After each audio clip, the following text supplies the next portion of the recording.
오늘 성경 말씀은 구약 성경 이사야서 56장입니다. 56장 6절과 7절입니다. 예. 6절과 7절. 제가 6절과 7절을 좀 봉독하도록 하겠습니다.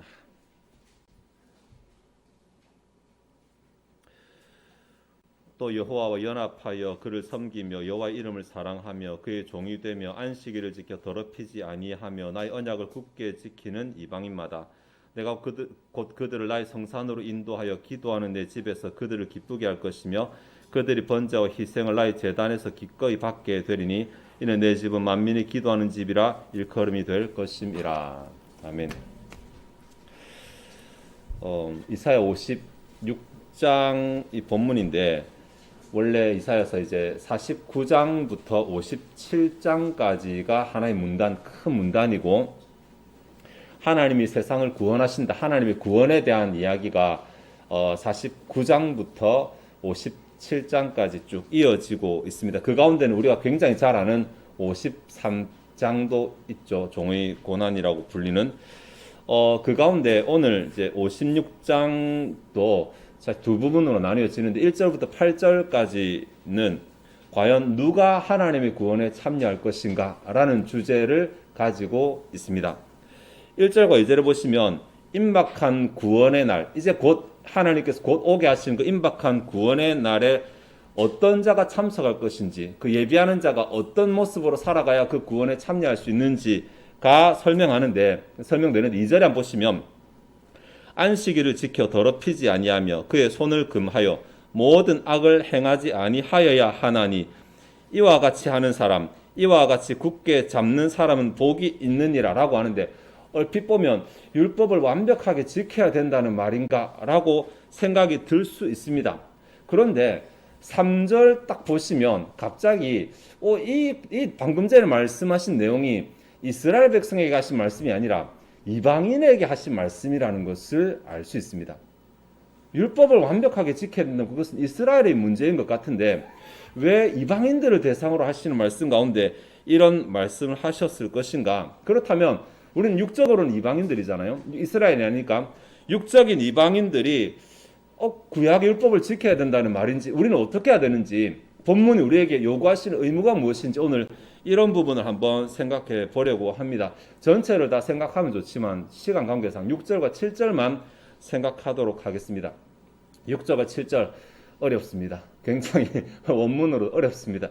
왜냐하면 이 내용적으로 보면 6절은 조건적인 내용이고 7절은 결과적인 내용입니다. 내용으로만 보면 뭐 이렇게 하면 이렇게 한다 다 되어 있으니까 그렇게 하면 쉬운데 형식적으로 이제 문법 언어를 가지고 보면 6절부터 7절 상반절까지 하반절 우리가 잘 아는 구절 빼고 상반절까지가 하나의 문장입니다. 하나의 문장인데 주어도 7절에 있고 수어도 7절에 있습니다. 어려운 건 당연히 지우셔도 됩니다. 목적어만 6절에 있습니다. 아주 독특한 문장입니다. 그래서 어렵습니다. 통상적으로 목적어는 뒤로 가야 되는데 뭐를 강조하고 싶어서인지 이 문장에서 목적어를 앞으로 뺐는데 그게 6절 전체를 다 차지하고 있습니다. 목적어를 수식하는 말이에요. 아주 기형적인 문장입니다. 그래서 이 문장 구성 요소들 품사를 가지고 좀 한번 생각을 해보려고 하는데 주어는 워낙 잘 아니까 여호와시잖아요. 그죠? 하나님에 대해서 잘 아니까 본문이 누구를 어떻게 한다는 말인지 이 부분을 생각해 볼 것입니다. 먼저 7절에서 수로 부분을 한번 생각해 볼 건데 7절 상반절 내가 곧 그들을 나의 성산으로 인도하여 기도하는 내 집에서 그들을 기쁘게 할 것이며 그들이 번제와 희생을 나의 제단에서 기꺼이 받게 되리니 라고 말하는데 한글 성경 보면 하나님께서 이제 목적어는 이제 6절에 나오니까 아직 우리 생각 안 했지만 그 목적어에 해당되는 이방인들을 하나님의 성산으로 인도하고 또 그들을 기쁘게 하고 또 그들의 재물을 연락한다 라고 이렇게 세 가지로 나오지만 원문은 또 다릅니다. 본문은 두 가지를 말하는데 제가 한번 좀 직역한다면 내가 그들을 나의 성산으로 인도할 것이고 기도하는 내 집에서 그들이 번제와 희생을 나의 제단에서 기꺼이 받음으로 인하여 그들을 기쁘게 할 것이다.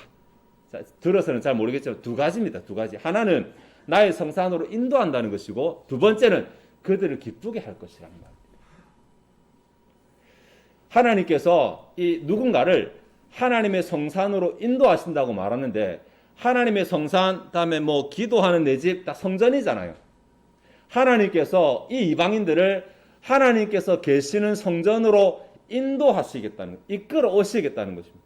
이게 그냥 물리적으로 그들이 성전을 못 찾아서 이런 것이 아니라 하나님께서 거하시는 집이시니까, 하나님께서 거주하시는 곳으로 인도하시는 것이니까, 초대라는 말이 좀 그렇고 하나님께서 만나시겠다는 말로 볼 수 있습니다.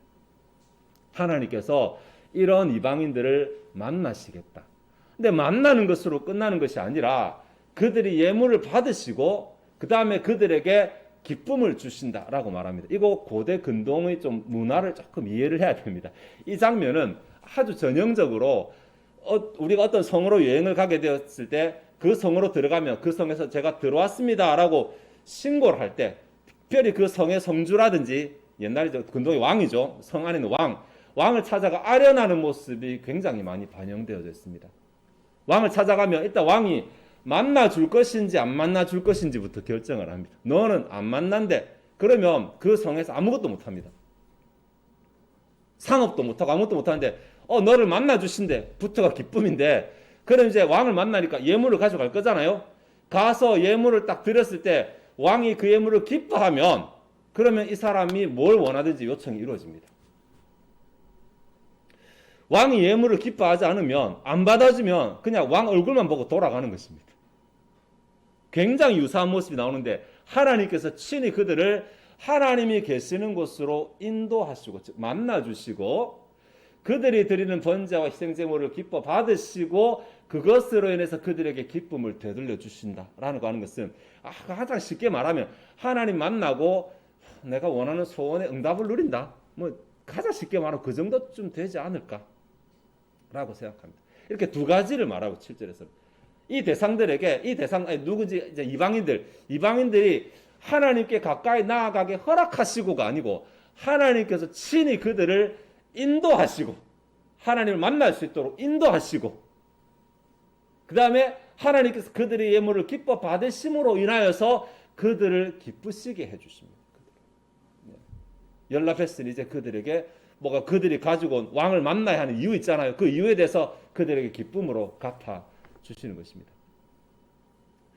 자, 이게 7절인데 도대체 그러면 6절이 말하는 이방인이 뭔지도 좀 생각을 해봐야 되겠죠. 하나님께서 이렇게 모든 이제 하시는데 모든 이방인들이 다 하나님께 나아가면 다 기쁨을 누리는 것은 아닐 거잖아요. 6절이 아까 내용상 조건이라고 말씀드렸는데 실제 목적어는 이방인 하나인데 이 이방인을 수식하는 내용이 굉장히 많습니다. 굉장히. 여기는 수로는 없지만 동사는 7개나 나옵니다. 이 이방인을 수식하기 위해서. 3개는 분사로 나오고 4개는 부정사로 나오고, 다 문법적인 얘기가 어렵죠. 다 까먹으셔야 되고. 굳이 내가 말씀드린 이유는 특징이 조금 달라서 그렇습니다. 3개 나오는 분사는 이 이방인들이 어떤 삶을 살아가고 있는지를 설명하는 내용들이고, 4개로 나오는 부정사는 이 이방인들이 어떤 마음을 품고 있는지, 어떤 의도를 가지고 있는지 이렇게 구분되기 때문에 어렵지만 문법적인 용어를 썼습니다. 요거를 좀 구분해 생각해 봐야 되거든요.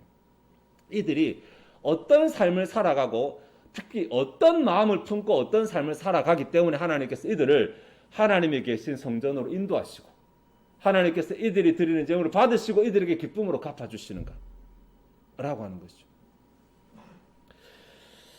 이들이 어떤 삶을 살아가는지 모습은 분사가 여호와와 연합하며 다음에 안식일을 사실 지키며 그리고 언약을 지키는 이 3가지 이 부분입니다. 여호와와 연합하며 그리고 안식일을 지키며 그리고 언약을 지키며 이 3가지인데 이 3가지가 다 분사하다 보니까 지속적인 의미를 가지고 있습니다. 여호와와 연합한다는 것도 단순하게 하나님 한번 만난다는 정도가 아니라 지속적으로 하나님과 연합한다는 것인데 물리적으로 붙어 있다는 것이 아니고 유기적으로 연합되어 있다는 말입니다. 그러니까 내가 어디 가든지 하나님과 동행한다. 아니 이렇게 말하면 또 감이 잡힐까? 내가 뭘 하든지 하나님을 생각하면서 한다. 이 정도가 더 정확할 수도 있어요. 내가 뭘 하든지 내가 하나님 앞에서 그 일을 하는 거예요. 하나님 없이 나 혼자 하는 것이 아니라 하나님을 생각하면서 또 하나님께 물으면서 항상 하나님께서 내 곁에 계시다 생각하고 내가 어디 있어야 되는 것이 아니라 어디에 있든지 하나님과 연관시켜 그 일들을 생각하는 것입니다. 내가 집에 있으면 가정 일을, 내가 나가 사업하면 사업 일을, 내가 나가 일하면 일하는 일을, 사람 만나면 일을, 모든 것을 하나님과 연관시키려고 하는 사람입니다. 이런 이방인. 다음에 안식일을 지키는 것, 언약을 지키는 게 그게 그거지 않느냐라고 생각할 수 있으면, 뭐 그렇게 같이 보면 같이 볼 수도 있는데 굳이 좀 구분한다면 안식일은 언약이라기보다는 언약의 증표라고 말할 수 있는데, 이거 신앙 고백입니다.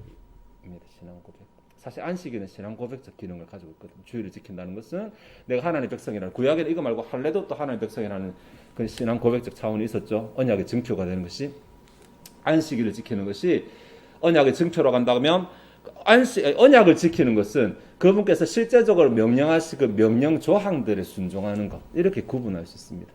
자, 그러니까 세 가지 말했지만 뭐 두 가지로도 줄일 수 있고 한 가지로도 줄일 수 있는데, 하나님과 끊임없이 연합하고 하나님을 생각하고 내 모든 일에서 하나님을 자꾸 생각하고 연결시키고 하나님께 질문하고, 이렇게 하는 삶 자체라고도 말할 수 있고, 조금 더 말하면 그런 신앙을 고백하는 신앙 고백이라고도 말할 수 있고, 조금 더 확장시키면 그런 신앙을 따라서 삶 가운데서 구체적으로 하나님 명령을 순종하며 살아가는 삶, 이렇게도 말할 수 있는 것입니다.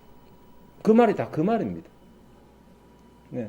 그러니까 하나님께서 어떻게 살아가는 이방인에게 하나님께로 인도하시고 다음 기쁨을 주시냐면, 하나님과 연합해 살아가고 어쨌든 하나님 앞에서 그는 하나님 구별된 신앙 고백을 하고 하나님 명령에 순종하는 이렇게 살아가는 이방인들에게 하나님께서 은혜를 주십니다.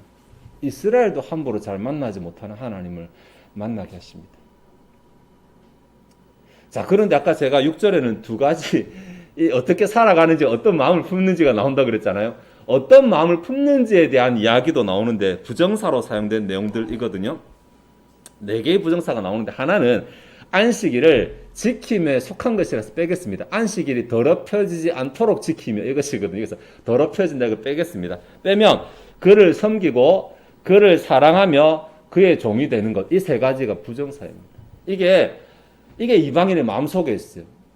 목적으로 따지면 이렇게 하려고 하는, 이렇게 하기 위해서가 되고, 다음에 부연으로 하면 이런 마음을 가지고 정도가 될 수 있어요.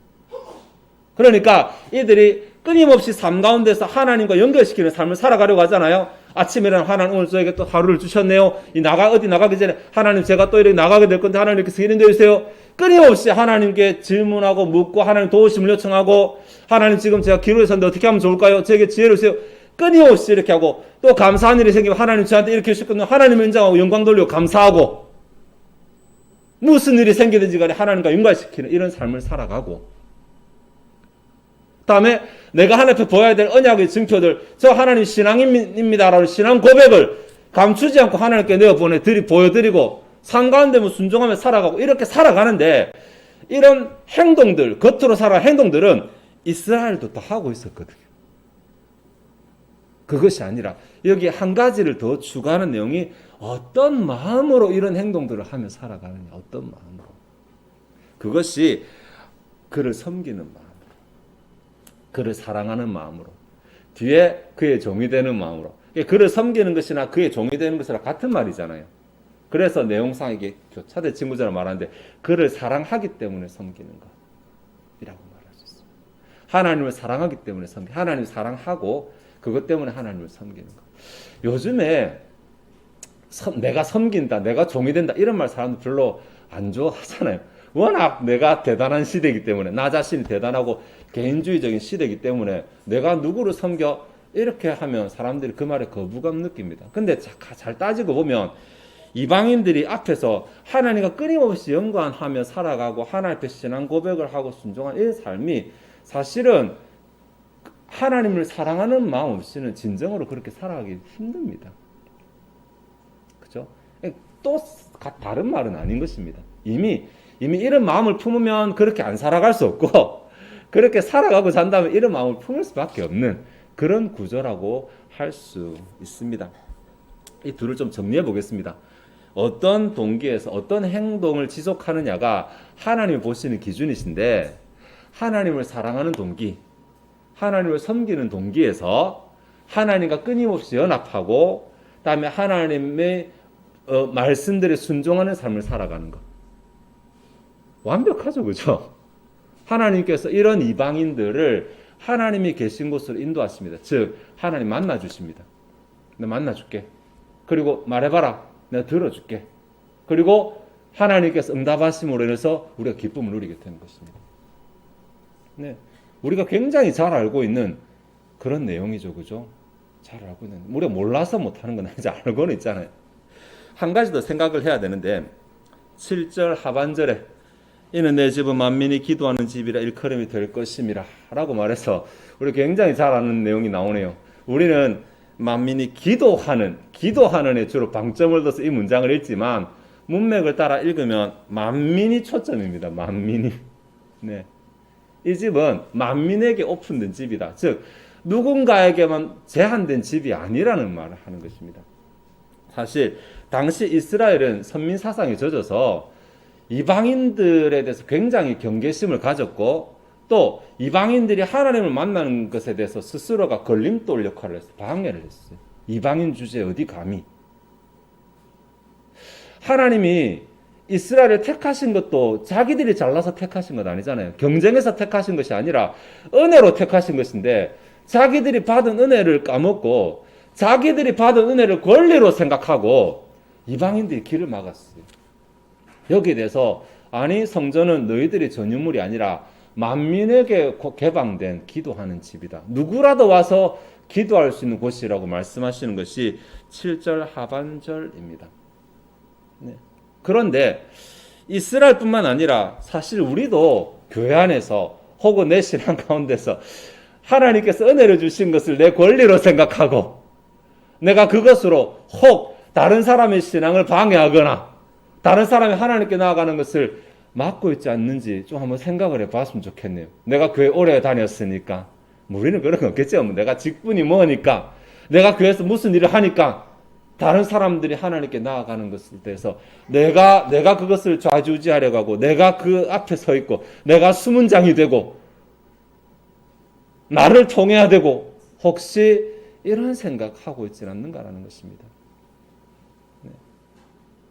그리고 또 따지고 보면 지금 6절에서 이방인에게 말씀하신 이 내용들은 제가 아까 아주 단순하다고 그랬죠. 이 내용들은 원래 이스라엘에게 요구하셨던 내용 똑같습니다. 이방인이라고 이스라엘보다 더 해야 되는 의무도 없고 덜 해야 되는 은혜도 없어요. 누구라도입니다. 원래 이스라엘에게 이 조건을 행해서 너희들이 먼저 행하고 다른 나라들의 제사장 나라가 되어서 그 사람들도 하나님께 인도하라고 은혜를 베풀어 주셨는데 자신들의 사명 온판 까먹고 자기들이 받은 은혜를 권리인 줄 알고 자기들만 누리려고 하면서 그나마 제대로 하지도 못했잖아요. 이사야서가 왜 주어졌는데 너 이렇게 하면 망한다고 하나님께서 경고하시려고 주어졌는데 이렇게 경고하시는 와중에서도 이들은 선민사상에 쩔어서 우리는 안 망해. 우리는 하나님 백성이니까 착각하고 있었던 것입니다. 네. 그러니 이런 모습을 깨트리기도 하면서 아니 사실 나를 만나는 것은 너희들에게만 주어진 전유된 복이 아니라 모두에게 해당되는 것이되 그러나 모두가 다 누릴 수는 없다. 이런 조건을 갖춘 이방인이라면 그 앞에 내용도 보시면 이 자녀를 낳지 못하는 이방인을 하더라도 걱정하지 마라. 하나님께서 누구라도 진짜 정말 누구라도 하나님께서 아무에게도 제한 없이 다 주신다라는 사실을 강조하고 있는 그 내용 가운데 오는 본문들이 있거든요. 그러니까 나는 안 된다. 이런 생각도 하지 말라는 것입니다. 저 사람은 안 된다. 이런 생각도 하지 말라는 것입니다. 누구라도 하나님께서 말씀하시는 조건 정리 다시 해볼까요? 하나님 앞에서 어떤 마음을 가지고 어떤 삶을 살아가는가 그것밖에 없습니다. 어떤 마음을 가지고 어떤 삶을 살아가는가 하나님을 사랑하고 그분을 섬긴다는 마음으로 끊임없이 하나님과 연합된 삶을 추구하며 하나님의 말씀에 순종하는 삶을 살아가는 이것 외에는 없습니다. 이것 외에 다른 방법은 없어요. 구원받는 것이 하나님 은혜죠. 천국 가는 것이 내가 단일도 한 조각도 내가 어떻게 해드릴 수 없는 전적으로 하나님 은혜지만 하나님의 백성으로 살아가는 가운데 있다는 가운데서 어떻게 하면 하나님의 인도하신 은혜를 누릴 수 있는가? 어떻게 하면 하나님의 응답을 누릴 수 있는가라고 질문했을 때 다른 거 없습니다. 하나님 사랑하고 하나님 말씀 순종하는 거잖아요. 그거잖아요. 그거. 네. 하나님 사랑 안 하고 겉으로 순종하는 척하는 거 필요 없습니다. 안 하는 것보다 사람들 가운데서는 좋아 보일지 모르겠지만 거기에는 하나님께서 함께하지 않으십니다. 하나님을 사랑하는 마음으로 끊임없이 하나님 말씀에 순종해 살아가는 삶 자체가 하나님께 가까이 나아가는 길이고 그 삶 자체가 하나님의 응답을 누리는 방법이라는 사실을 이해하시고 바로 정리하려고 했더니 이 말을 안 해서 정리를 못 하겠네요. 예, 이 관계가 언약적 관계잖아요. 언약적 관계. 오늘 본문에도 언약의 순종 지킨다는 말이 나오지만 하나님과 내가 사실 우리는 언약적 관계를 잘 이제 맨날 구약 신약이라고 말하면서도 하나님과 내가 언약 대상자라는 사실을 자주 까먹어 버리거든요. 자주. 그래서 하나님은 일방적으로 은혜를 베푸시며 나는 그냥 은혜를 낼름낼름 받아먹기만 하는 존재다. 그게 하나님의 뜻이라고 착각하는데 언약은 그렇지 않습니다. 여러분 언약 보면 하나님께서 아담에게 이 나무의 씨와 열매를 먹지 말라라고 분명히 명령했는데 명령한 그것을 언약이라고 말합니다. 언약이라는 단어는 종종 하나님 입장에서 명령이라는 단어로 대체되거든요. 하나님 명령하시고 우리가 순종하고 이 관계를 언약이라고 말합니다. 그러니까 하나님과 언약 대상이라는 말은 우리가 뭔가 순종할 게 있다는 것이고 우리가 그것에 순종했을 때 즉 의의 의무를 다했을 때 갑이 되신 하나님께서 우리에게 뭔가 베풀어 주시는 은혜가 있다. 이게 언약 관계입니다. 그래서 오늘 본문에서도 누구라도 제한을 두지 않으니 나는 기도해봤자 안 돼. 나는 될까? 나는 죄가 많은데 나는 될까? 나는 부족한 게 그런 없습니다. 누구라도 가능합니다. 누구라도 가능하지만 단 그 사람이 하나님께서 원하시는 마음으로 하나님께서 원하시는 삶을 살아갈 때. 네. 그러면 굳이 내가 뭘 더 안 해도 굳이 내가 더 큰 거 안 바쳐도 그냥 내가 하나님을 사랑하는 마음으로 하나님과 연합되며 순종하는 삶을 살아가는 자체가 하나님께서 나를 하나님 계신 곳으로 인도하시는 통로가 되는 것입니다. 내가 찾아가는 것이 아니라 하나님께서 하나님 만날 수 있도록 인도하시고 하나님께서 받으시고 하나님께서 기쁨을 주시는 방법이 되는 것입니다. 진짜 말씀을 정리하겠습니다. 이스라엘은 자신들과 이방인들을 구분했지만 하나님은 이스라엘과 이방인을 구분하지 않으셨습니다. 신약에만 그런 것이 아니라 구약에도 이미 그렇게 하셨습니다. 단지 하나님의 기준에 합당한지 아닌지만을 가지고 구분하십니다. 그러니 우리가 이방인이라서 안 되는 일, 이방인도 아니지만 없고 우리가 무슨 자격, 무슨 조건이 안 돼서 안 되는 일은 없습니다. 그냥 하나님의 기준에 내가 드는 것인가 안 드는 것인가인데 이것은 날 때부터 정해진 기준도 아니고 내가 할 수 없는 기준도 아니고 내가 마음먹으면 할 수 있는 마음먹으면 누구라도 할 수 있는 기준을 하나님께서 제시하셨습니다. 언약이니까 해라 이거 해라 그럼 나도 할게. 믿어라 그럼 나도 믿는 만큼 할게. 주라 그러면 나도 줄게. 성경은 끊임없이 우리에게 언약적 조항들을 말씀하고 계시거든요. 하나님 앞에서 우리가 해야 될 것들에 노력하는, 즉 하나님을 사랑하는 마음으로 하나님과 끊임없이 하나님 연결하고 하나님의 말씀에 순종하는 언약적인 삶을 살아감으로 인해서 하나님께서 우리를 주께로 인도하시고 주님께서 우리 기도를 받으시고 우리에게 응답하셔서 우리의 기쁨을 누리는 그 은혜를 모두 누리는 저와 여러분 되시기를 바랍니다. 기도하시겠습니다. 하나님이시여, 우리가 그냥 예수 믿고 그냥 예배에 참석하고 이 정도로 생각했는데 사실 하나님께서 우리를 언약 백성으로 부르셨고 우리가 하나님의 언약 백성이 되었다는 사실을 자주 놓치고 살아갑니다. 우리가 하나님과 계약을 맺었기 때문에 우리가 하나님께 해드려야 될 부분이 있고 또한 하나님께 기대할 만한 것도 있다는 사실을 우리가 알게 하시고 하나님께서 우리에게 원하시는 것은 오직 우리가 마음으로 하나님을 사랑하며 하나님의 명령에 순종하는 삶을 살아가는 것이라는 사실을 잘 이해하게 하시고 그러한 삶을 살기 위해 노력하게 하옵소서. 하나님, 그러한 삶 자체가 우리가 그렇게 만나고 싶은 하나님을 경험하며 우리가 그렇게 받고 싶은 응답을 누릴 수 있는 통로라는 사실을 알게 하시고 방법이라는 사실을 알게 하시고 이러한 삶을 지속적으로 살아가는 우리를 되게 하시고 그래서 삶 가운데 하나님을 만나고 하나님에서 기쁨을 누렸다는 감정들이 넘쳐나게 하여 주시옵소서. 시대가 많이 어렵습니다. 우리가 시대를 핑계거리로 삼지 말게 하시고 하나님 안에서 시대를 극복할 수 있는 능력을 발견하게 하옵소서. 이 시간 주 앞에 준비된 예물을 드리려고 합니다. 우리의 마음이 즐거이 하나님을 헌신하게 하옵소서. 감사드리며 예수 그리스도의 이름으로 기도하옵나이다. 아멘.